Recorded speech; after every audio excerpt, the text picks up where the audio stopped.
আর যখন বাথরুম থেকে সবকিছু বের করছি না, আমি দেখলাম এই এত কিছু, মানে ভাবতেই পাচ্ছি না।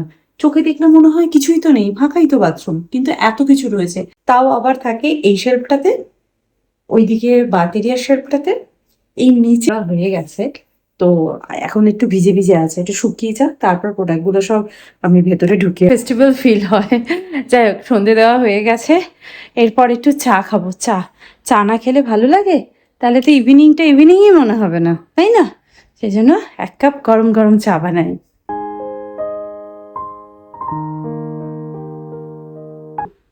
আমার তো দেখে চন্দ্রমুখী মনে হচ্ছে না। দেখি দেখো, আমি বডি বিল্ডার। মানে ওই তাম্বাকু শেখর, আরে মানে বাংলা মানে রান্না করে বলে রেখে দিতে নেই, সেজন্য যা যা রান্না করেছি সবকিছু আজকে খাইয়ে দেবো, বুঝেছো? কালকে খিচুড়ি, পটল আলুর তরকারি আর এই তো কিছুদিন আগেই তুমি ঘুরে এলে আবার